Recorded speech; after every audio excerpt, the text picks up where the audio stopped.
আমরা যে যাই বলে থাকি না কেন, আমরা মেয়েদের কিন্তু নিজস্ব কোনো জায়গা বা নিজস্ব কোনো ঘর বাড়ি হয় না। তো কি বলতো, বাবার বাড়িতে রাজরানী আর শ্বশুর বাড়িতে হচ্ছে চাকরানী। এটা তো আমাদের প্রত্যেকটা মহিলার ক্ষেত্রেই কিন্তু প্রযোজ্য, তাই না বন্ধুরা? আসলে কি বলতো, আমরা মেয়েরা না এক জায়গা থেকে অন্য জায়গায় স্থানান্তরিত হই, আর আমাদের যেই পাত্রে রাখা হয় সেই পাত্রেই স্থান পরিবর্তন করি। তো যার কারণে আমাদের কিন্তু নিজস্ব কোনো জায়গা বা নিজের অধিকার বলতে কোনো কিছুই নেই। শ্বশুর বাড়িতে এসে শ্বশুর শাশুড়ির আয়ত্তে, স্বামীর আয়ত্তে, তারপরে ছেলেমেয়েরা হয়ে গেলে ছেলেমেয়ের আয়ত্তে, ছেলেমেয়েরা বড় হয়ে গেলে তাদের তাদের কথা মতো চলতে হয়।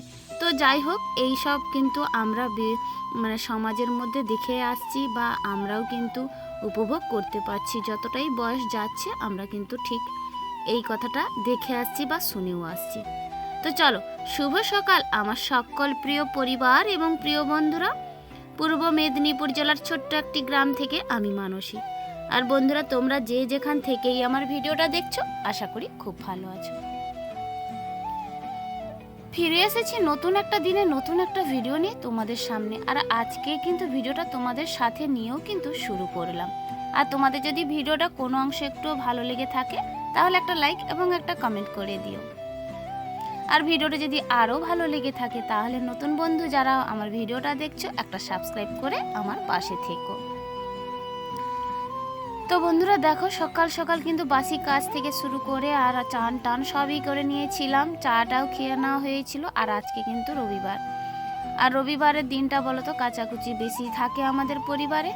তো যার কারণে কিন্তু আজকে ঠিক তাই একই কাজ করতে বসে পড়েছে। আর ওইদিকে আমার একজন ননদ কিন্তু কাজ করছে, আর আমার যাও কিন্তু একটা ঘাটে কাজ করছে। তো ওরাও কিন্তু কথা বলছে, আর আমি কিন্তু ওদের সঙ্গে কথা বলতে বলতে কিন্তু আমার শাড়ি চুড়িদার যা যাবতীয় ছিল ওইগুলো কিন্তু আমি ধুয়ে নিলাম। তো পরে এসে কিন্তু আবার এক হাঁড়ি জল বসিয়ে দিয়েছি, জানো তো এখন তো শীতকাল। তো একটু হাফসোয়া গরম জল করে যদি কোনো কিছুতে ধোয়া হয় না, ভারী সুন্দরভাবে কিন্তু ধুলোবালি ময়লাও কিন্তু ছেড়ে যায়। আর বিশেষ করে কি বলতো, যে বেড কভারগুলো যদি হালকা গরম জল করে দেওয়া যায়, তো তাতে দেখবে খুব সুন্দর কিন্তু পরিষ্কার হয়ে যায়। এমনকি আমাদের এই যে ঘরে পরা শাড়ি নাইটি, এগুলো যদি গরম জল করে দেওয়া যায় না, খুব ভালো কাজ হয়। তো যার কারণে কিন্তু হাঁড়িতে করে এক হাঁড়ি জল বসিয়ে কিন্তু এই যে বালিশের খোলা এবং বেড কভারটাও কিন্তু ধুতে চলে এলাম। আর আজকে কিন্তু ভীষণ কাচাকাচি করলাম, বাড়িতে আছি যেহেতু।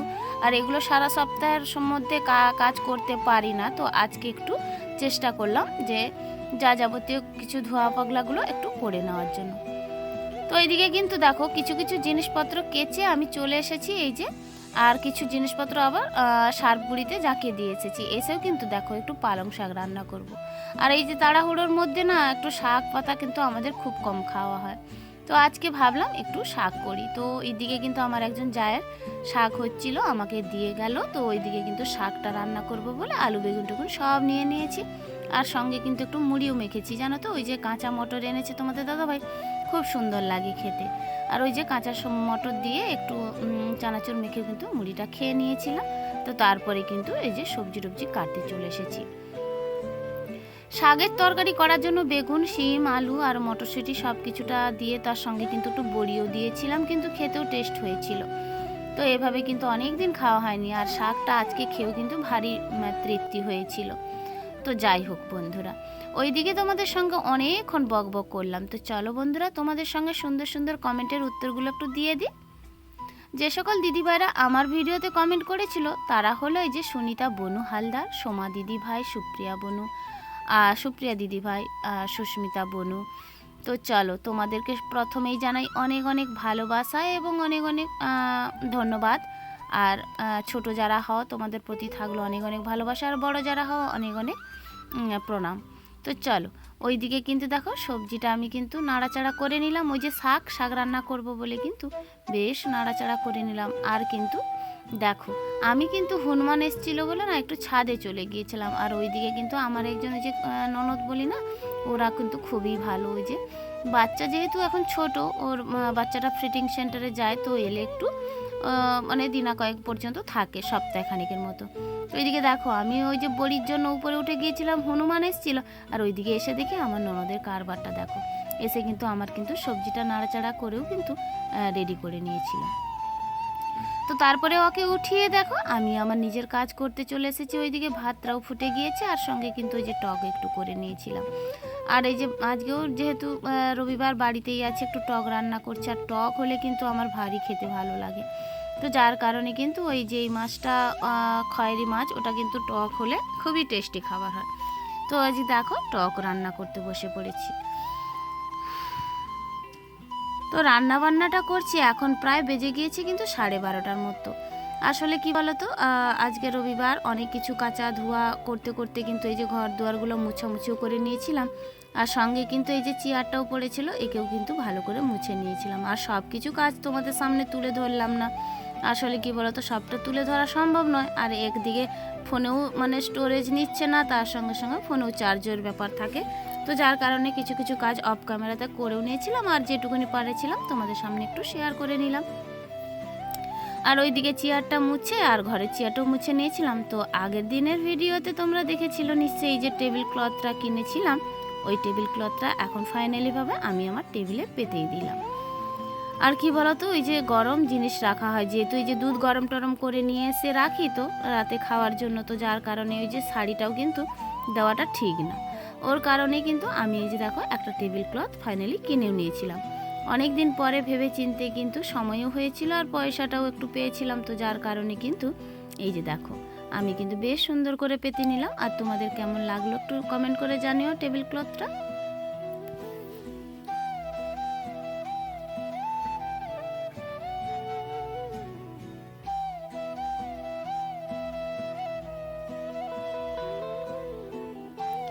তো এইদিকে কিন্তু ওই টেবিলটা পরিষ্কার করে নিয়েও চলে এসেছে আমার কসমেটিকের কিছু জিনিসপত্র গুছিয়ে নেওয়ার জন্য। আর এই যে এলোমেলোভাবে আমি কিন্তু ছড়িয়ে ছটিয়ে রেখে দিয়েছিলাম এই সেন্ট বলো, আর ওই যে সানস্ক্রিন, গায়ে মাখা মানে ওই যে অলিভ অয়েল, বডি লোশন, সব যাবতীয় ওই যে মাথা যন্ত্রণার ওষুধ থেকে শুরু করে সব কিছুটা কিন্তু আমি এখানেই হাতের কাছেই রেখে দিই। তো সময় মতো পেয়ে যাওয়ার জন্য একটু আমি তাকটাকেও গুছিয়ে নিলাম। তো সময়ের অপেক্ষা হচ্ছিল না, এলোমেলো হয়েছিল, তো আজকে কিন্তু গুছিয়ে নিলাম। তাহলে চলো বন্ধুরা, আজকে তোমাদের সামনে একটা কথা শেয়ার করে নিই। এই যে আমাদের সমাজবাড়ি, আর এই যে সমাজবাড়িতে কি বলতো, সমাজ বলতে আমাদের পূর্বপুরুষরা যারা গত হয়ে যায়, মারা যায়, তাদের অস্থিগুলো নিয়ে এসে না আমাদের এই সমাধির মধ্যে সমাজের মধ্যে সমাধি করে রাখা হয়। তো ফাইনালি আগেও কিন্তু পাকার ছিল, একটু মানে ফাট ফাট ধরে গিয়েছিল বলে আমাদের ধোয়া মোছা করতে বা জল দিতে খুবই অসুবিধা হয়েছিল। তো আজকে সুন্দর করে করে নিচ্ছিলাম। আর ওই যে পুরনো অস্থিগুলো ওই যে দেখো চিকচিকার মধ্যে ভরে রেখে দিয়েছে, আবার নাম্বার দিয়ে দিয়ে। মানে আসলে কী বলতো, এই যে আমার শ্বশুর শাশুড়ি মা, আমার দাদু ঠাকুমা বা আরও পাড়া প্রতিবেশী যারা আছে, তো তাদের কিন্তু পয়েন্টিং করে রেখে দিয়েছিল, মানে যাতে বুঝতে পারা যায় আর কি। তো সেইভাবে কিন্তু দিন ধরা হয়, ফুল তুলসী দেওয়া হয়। তো তো যার কারণে এইভাবে কিন্তু যেহেতু মানে একটা পয়েন্ট দিয়ে রেখেছে, যে যার বাড়ি সে তার এসে কিন্তু মানে ওটাকে আবার বসিয়ে দেওয়া হবে। তো যার কারণে দেখো এখনও মিস্ত্রি কাজ করছে, ফাইনালি পুরো কমপ্লিট হয়নি। তো আজকে তোমাদের শেয়ার করে দিলাম। তাই জন্য ভাবছি বন্ধুরা, স্বামীর ঘর হচ্ছে সুখের সংসার, তাই না?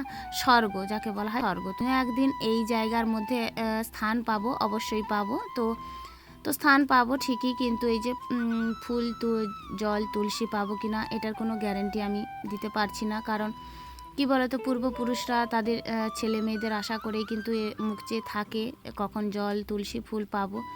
তো আমি কিন্তু আমার দিকটা বলতে পারছি না, পাবো কিনা সেটাও ঠিক নেই। তো যাই হোক, তো আমি এই জায়গার মধ্যে আমিও একদিন থাকবো, তাই জন্য বলছিলাম এই সমাধিটাই হচ্ছিল, এরপরে যেন আমি প্রথম এর মধ্যে সমাধি হতে পারি। তো বন্ধুরা তোমরা কিছু মনে করো না, একটু কষ্টের কথা বলেই ফেললাম। আর ওইদিকে দেখো পুচকু সোনাটাকে নিয়ে একটু বসে পড়েছি।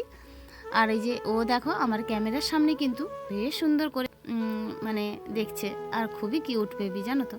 আর আমার কিন্তু একে মানে আদর করতে বলো আর চটকাতে বলো খুবই ভীষণ ভালো লাগে।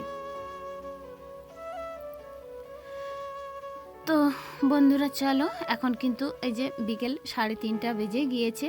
তো আজকে সারাক্ষণ কিন্তু বাড়ির মধ্যেই আছি, খাওয়া দাওয়াটা তোমাদের সামনে শেয়ার করলাম না, অনেকটা দেরি হয়ে গিয়েছিল খাওয়া করতে। আর তোমাদের দাদাভাই কিন্তু আসতে দেরি করেছিল, তো সারা সপ্তাহ কিন্তু একা একা প্রায় খেয়ে নিই। তো যার কারণে আজকে ভেবেছিলাম না একসঙ্গেই খাবো, তো আজকে 2টো থেকে 2:30টা বেজে গিয়েছিল। খাওয়া দাওয়াটা কমপ্লিট করে কিন্তু একটু হাঁটাচলা করে নিয়েছিলাম। তো তারপরে দেখলাম যে উপরে বড়িগুলো রোদ চলে যাচ্ছে, তো আমি জারে জারে ভরে নিই। আর ওইদিকে দেখো আমি কিন্তু বড়িগুলো ভরে নিতে চলে এসেছি। তো তারপরে আবার বিকেলের কাজ, ঘর দোয়া ঝাঁট দেওয়া, জল ধরা, আবার ভাবছি একবার চান করে নেব। আরেকবার চান বলতে ওই শাড়ি টাড়িগুলো ধুয়ে হাত পাগুলো ধুয়ে নেব। তো ওইদিকে দেখো আমি কিন্তু বড়িগুলো ফাইনালি জারের জায়গায় রেখে দিলাম। তো শুভ সন্ধ্যা আমার সকল প্রিয় পরিবার বন্ধুরা, আবার একবার জানিয়ে দেই তোমাদেরকে অসংখ্য অসংখ্য ধন্যবাদ। আর বন্ধুরা তোমরা যে যেখান থেকে ভিডিওটা দেখছো একটু কমেন্ট করে বলো যে আমরা এই জায়গা থেকে দেখছি বা বলছি, তো তাহলে আমার কিন্তু কমেন্ট বক্সে কমেন্টটা পড়তে সুবিধা হবে। তো ওইদিকে দেখো সন্ধেবেলা কিন্তু যে যে জামা কাপড়গুলো সকালে কেচেছিলাম এখন কিন্তু ভাঁজ করে নিলাম। তো কাল থেকে সোমবার, আর কিন্তু এতটা সময় পাবো না যে জামা কাপড় কাচা বলো আর ভাঁজ করা বলো, তো সময়ের ফাঁকে ফাঁকে একবার একটু একটু করে নিতে হয়। তো অবশ্যই করে নেব, সেটা করলে তোমাদের সামনে শেয়ার করে নেব। তো এইদিকে দেখো আমি কিন্তু জামা কাপড়গুলো ভাঁজ করে নিয়ে তো একটু চা বসিয়ে দেবো, এখনও চা খাওয়া হয়নি পর্যন্ত। ওইদিকে দেখো আমি কিন্তু চলে এসেছি জামা কাপড়গুলো পরিষ্কার করে, মানে সন্ধে টন্ধে দিয়ে চলে এসেছি। তো এখন বসে পড়েছি যে ফাইনালি চাটা খেতে। আর চা খেতে খেতে কিন্তু ভাবছিলাম আজকে রাতে কিন্তু কিছু করব না, আর যেহেতু অনেকটাই বেলা করে খাওয়া দাওয়া হয়েছে তো আর কিছু করব না। তো দেখো আমি কিন্তু এখন নেল পালিশটা পরেই নিয়েছি, ওই যে আগের দিনে দেখিয়েছিলাম। তো কেমন লাগছে একটু কমেন্ট করে জানিও আমার হাতে এই নেল পালিশটা মানিয়েছে কিনা, আর যদি ভালো লাগে তাহলে একটা কমেন্ট করে জানিও কিন্তু। তো চলো ভিডিওটা আর বেশি বড় করতে চাই না, এখানে সমাপ্ত রাখছি। ফিরে আসি নতুন একটা দিনে নতুন একটা ভিডিও নিয়ে। টাটা।